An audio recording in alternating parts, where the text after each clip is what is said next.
নমস্কার সকল ভক্তগণের প্রণাম জানাই। আমি আবার চলে এসেছি আজ সোমবার বাবার বার, আজ 17তম ভিডিও নিয়ে। আর আমার ইউটিউব চ্যানেল হচ্ছে চলো সব ধর্মের দিকে এগিয়ে যাই। আপনারা সবাই ভালো আছেন আশা করি। আজকে আমি আজকে বাবাকে নিয়ে বলতে চলেছি যে শিব ও পার্বতীর বিয়ে কীভাবে হয়েছিল, কেন হয়েছিল, কিসের জন্য হয়েছিল। প্রথমে আমার পিতামাতার আশীর্বাদ আর গুরুদেবের আশীর্বাদ নিয়ে আমি শুরু করতে চলেছি।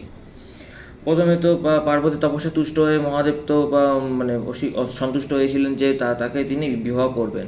এইবারে পার্বতী কী হলো, রাজা পিতা হিমালয়ের কাছে আর মাতা মেনকার কাছে ফিরে এসেছিল। এইবার তো মহাদেব তো পার্বতীকে বলেই দিয়েছিলেন যে তিনি তাকে বিবাহ করবেন। এইবার তো তার জন্য বিবাহের জন্য তোড়জোড় করতে হবে না, সমস্ত কিছু আয়োজন করাটা জরুরি। সেই জন্য মহাদেব কৈলাসে গিয়ে উপস্থিত হলেন, এমনকি সপ্তঋষিদের ডাকলেন। তখন সপ্তঋষিরা নিজে সমস্ত কিছু সাজ সরঞ্জাম শেষ করে যখন তারা কৈলাসে এসে উপস্থিত হলেন, তখন সপ্তঋষিরা জিজ্ঞাসা করেন, কী হয়েছে প্রভু দেবাদিদেব, আপনি আমাদেরকে ডেকেছেন? তখন হ্যাঁ, আমি ডেকেছি। তোমরা সবাই যাও রাজা হিমালয়ের কাছে গিয়ে বলো আমি ওনাদের কন্যা পার্বতীকে বিবাহ করতে চাই।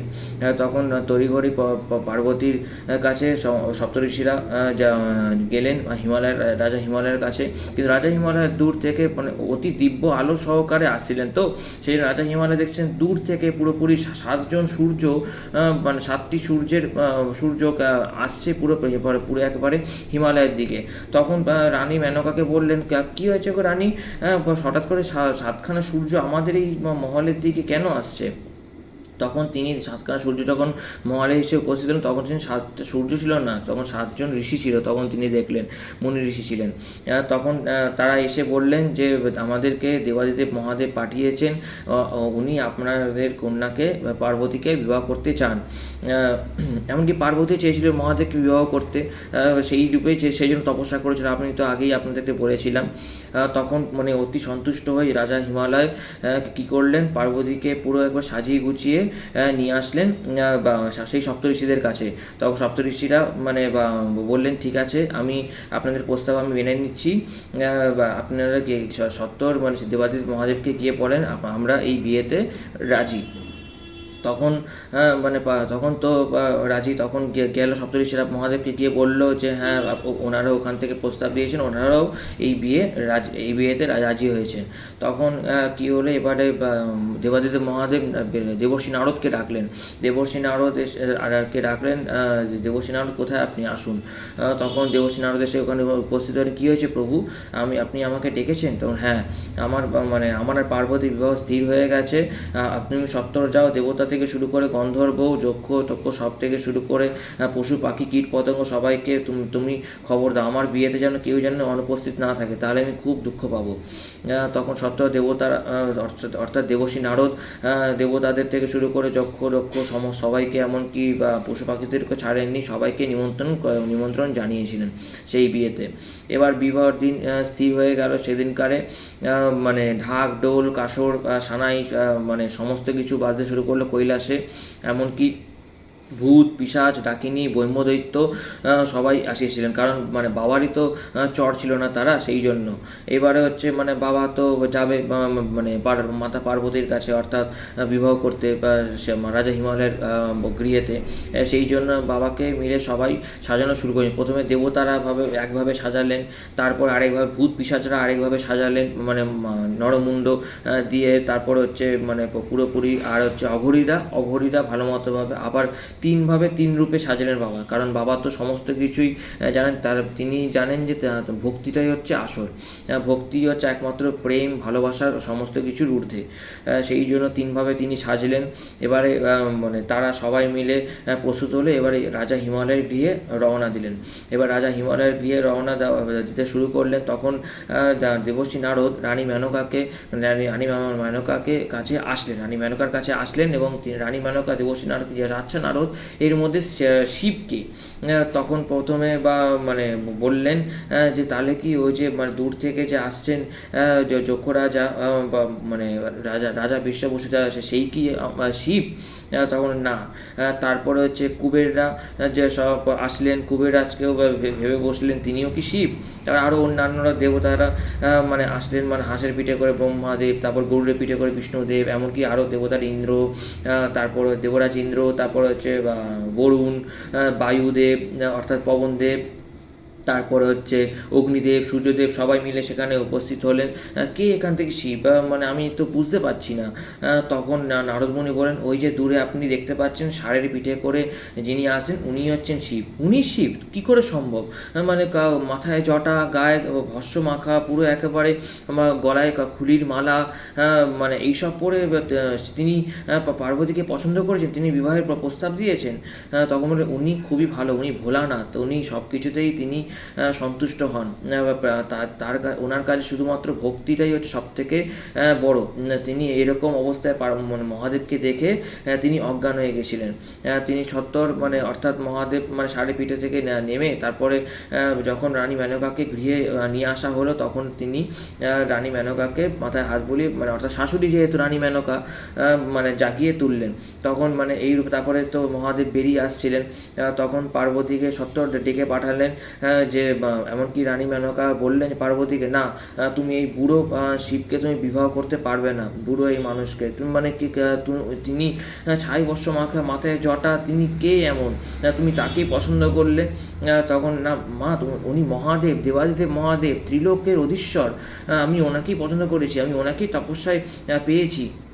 তখন মাতা মেনকা, তুমি ওই বুড়োকে পছন্দ করেছো? তখন পার্বতী বলল, হ্যাঁ আমি এই বুড়ো শিবকেই আমি বিবাহ করতে চাই। তখন কি হলো, নারায়ণ ঠিক করলে, নারায়ণ তো অত্যন্ত চতুর, তোমরা সবাই জানো নারায়ণের লীলা আমাদের বোঝা অপরম্পার, অসম্ভব সেই বোঝা। তখন নারায়ণ কি করলেন, মানে অর্থাৎ মাতা পার্বতীকে গিয়ে বলেন, আপনি একমাত্র মহাদেবকে বোঝাতে পারেন। তখন মাতা পার্বতী মহাদেবকে গিয়ে বলেন, আপনি এই রূপে আমাকে বিবাহ করতে চেয়েছেন, দেখুন আমার মাতা অজ্ঞান হয়ে গেছেন, আপনি এমন রূপ ধারণ করেন যেন তাতে দেখে আপনার দিব্য আলোকছটা পুরো হিমালয়ের রাজপ্রাসাদ যেন ছড়িয়ে পড়ে, আপনি দৈব পুরুষ হয়ে আসুন, আমি চাই, সেই রূপে আমাকে আপনি স্বীকার করুন, সেই রূপে আপনি আমাকে গ্রহণ করুন। তখন নারায়ণের সঙ্গে ছিলেন। তখন নারায়ণ মহাদেবকে গিয়ে দিব্য স্নান করান, ঐশ্বর্যরিক স্নান করিয়েছিলেন, তারপরে সোনা গয়না রূপে, এমনকি মানে পুরো এমনভাবে সেজেছেন তাকে মনেই হচ্ছিল তিনি যে মহাদেব, তিনি মনে হচ্ছিলেন যেন পুরো সত্যিকারের একজন রাজপুত্র,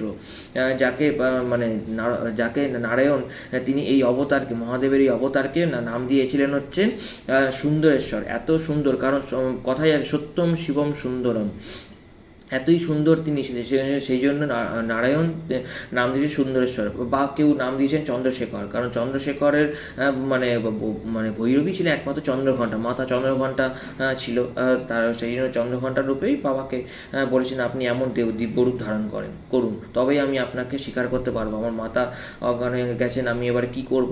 তখন তিনি এবারে মহাদেব সেজে গুজে আসেন দিব্য রাজকুমার হিসাবে। তখন মাতা মেনকা তখন দেখলেন যে এরকম দিব্য রূপ আমার স্বামীর, কত ভাগ্য ভালো আমার কন্যার, যে মানে শিব রূপে আমার কন্যা প্রতিরূপে বেছে নিয়েছে।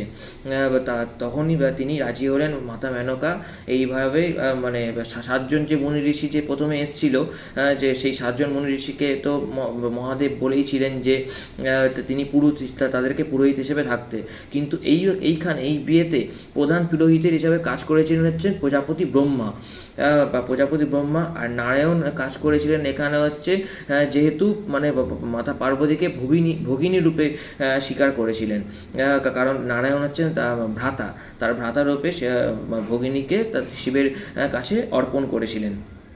তবে থেকেই মানে নারায়ণকে তিনি ভ্রাতা হিসাবেই মানেন পার্বতী। সেই জন্য এইভাবে আস্তে আস্তে শিব ও পার্বতীর বিবাহ সম্পন্ন হলো। এইভাবে মানে তার পরের দিন সকাল হলো, তো সকাল হওয়ার পর তারপরে ষাঁড়ের পিঠে করে পার্বতীকে নিয়ে মানে রওনা হচ্ছিলেন কৈলাসের দিকে। এমনকি রাজা হিমালয় এবং তার মাতা মেনকা মানে গন্ধমাদন পর্বত পর্যন্ত ছেড়ে দিয়ে এসেছিলেন। তারপরে তারা নিজের মতো কৈলাসে চলে এসেছিলেন। তখন পার্বতী গৃহে প্রবেশ করার পর এরকম অবস্থা দেখে তখন মানে সমস্ত কিছু কৈলাসের নিজের কাঁধে তিনি দায়িত্ব তুলে নেন, রান্না থেকে শুরু করে সমস্ত কিছু, এমনকি নন্দী থেকে শুরু করে সবাইকেই, সব শিবগণেদেরকেই এক একটা রকম কাজ দিয়ে থাকতেন। তাছাড়া কৈলাসের অবস্থাটা দেখে মানে কৈলাসে না আছে কোনো কিছু খাবারের কিছু জিনিস ছিল না, কোনো কিছু ছিল, মানে মহাদেব সর্বদা ধ্যান করতেন, ধ্যানেই তিনি ছিলেন, কারণ তিনি ছিলেন পরম যোগী পুরুষ। তাছাড়া তিনি তার ধ্যান কেউ সর্বসা ভাঙতে করতে অক্ষম ছিল। সেই জন্যই তো কামদেবকে এরকম ভস্ম হতে হয়েছিল, মানে ত্রিচক্ষু দিয়ে ভস্ম করেছিলেন মহাদেব। এই ছিল আজকে আমার এই পৌরাণিক কাহিনী। এই শিব পার্বতীর বিয়েকে সর্বদা মানে এই একটা দিনেই হয়েছিল, সেই দিন ছিল শিবরাত্রি। ফাল্গুনী মাসে চতুর্দশী তিথিতে শিবরাত্রির পুজো হয়। এই শিবরাত্রির কিন্তু আলাদা একটা ঘটনা আছে। এই শিবরাত্রির বা পৌরাণিক কাহিনী নিয়ে আমি আরেকদিন চলে আসব। আজকে সোমবার, বাবার বার, আজকে এই শিব পার্বতীর বিয়ে নিয়ে আমি আজকে পৌরাণিক কাহিনী আলোচনা করলাম। আপনার যদি ভালো লেগে থাকে আপনারা অবশ্যই লাইক, শেয়ার, কমেন্ট এমনকি সাবস্ক্রাইব করতে ভুলবেন না, এমনকি বেল অ্যাকাউন্টে টিপতে কোনোদিনও ভুলবেন না, ঠিক আছে? আগে প্রথমে পৌরাণিক কাহিনী শেষ করার আগে প্রথমে আজ সোমবার, প্রথমে নন্দীদেবকে প্রণাম করছি, যেহেতু নন্দীদেবকে ডাকতেই হবে, কারণ নন্দীদেবকে ছাড়া বাবা অসহায়। নন্দীদেবকে প্রণাম করতেই হবে। জয় শ্রী নন্দীদেবী জয়, জয় শ্রী নন্দীদেবী, ঋষি সোলাপুর নন্দী প্রিয়, ঋষি সোলাপুর নন্দী প্রিয়, ঋষি সোলাপুর নন্দীদেব কি জয়। নন্দীদেবকে স্মরণ করে এবার বাবার মন্ত্র বলবো। আমাদের যেহেতু বাবা মৃত্যুঞ্জয় আমাদের বাড়িতে প্রতিষ্ঠিত, সেই জন্য বাবা মৃত্যুঞ্জয় মন্ত্র বলবো। ওম ত্র্যম্বকম যজামহে সুগন্ধিং পুষ্টিবর্ধনং উর্বারুকমে বন্দনান মৃত্যুর্মুক্ষমামৃতাৎ। ওম নমঃ শিবায়, ওম নমঃ শিবায়, ওম নমঃ শিবায়। ওম কর্পূরগৌরম করুণাবতারম সংসারসারম ভুজগেন্দ্রহারম সদা বসন্तं হৃদয়ারविन्दे ভবं ভবানী সহিतं নমামি। ওম নাগেন্দ্রহারায় ত্রিলোচনায় ভস্মাঙ্গনাকার মহেশ্বরায় নিত্যায় শুদ্ধায় দিগম্বরায় তস্मै নকারায় নমঃ শিবায়, তস্मै নকারায় নমঃ শিবায়। ওম মহাদেব মহাত্মান মহাযোগী মশরমাভরং দেমাকর নমো নমো। ওম নমঃ শিবায় শান্তায় করুণাত্রহেদমিনিদামি চত্মরং তঙ্গতি পরমেশ্বর। ওম নমো চক্ষুষ নমো। ওম নমো তামলকরং সমাপূর্ণ কামাপুরালিপো নমঃ শিবায়, নমঃ শিবায়, নমঃ শিবায়।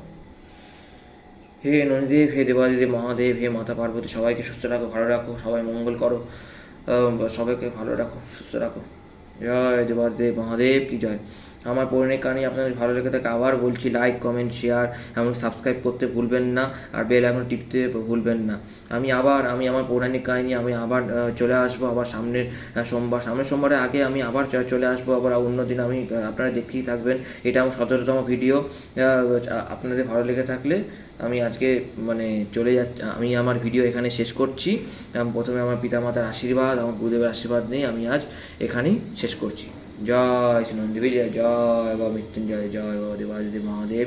প্রথমে শেষ করার আগে প্রথমে বাবার আমি নামগুলো প্রথমে বলছি।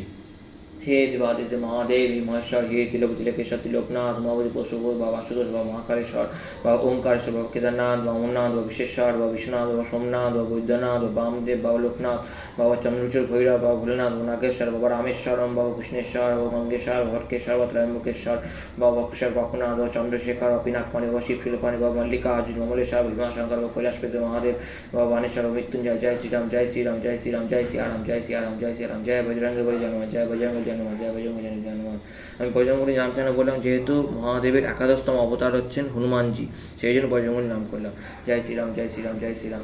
জয় বাবা কাল ভৈরব কি জয়, জয় বাবা বীরভদ্র কি জয়, জয় বাবা সুন্দরেশ্বর মহাদেব কি জয়, বাবা নটরাজ মহাদেব কি জয়, জয় বাবা বাবুলনাথ মহাদেব কি জয়, জয় বাবা ত্রিপুরারি মহাদেব কি জয়। বলবাম বলবাম বলবাম। হে বাবা মৃত্যুঞ্জয় মহাদেব, তোমাকে আশীর্বাদ করুন, আমাকে আশীর্বাদ বাবা মৃত্যুঞ্জয় মহাদেব। হে শ্রী নন্দীদেব, হে বাবা মৃত্যুঞ্জয়, সবাই মঙ্গল করো, সবাই ভালো রাখো, সব সুস্থ রাখো। জয় হর হর মহাদেব, হর হর মহাদেব, হর হর মহাদেব। বলবাম বলবাম বলবাম। নমস্কার।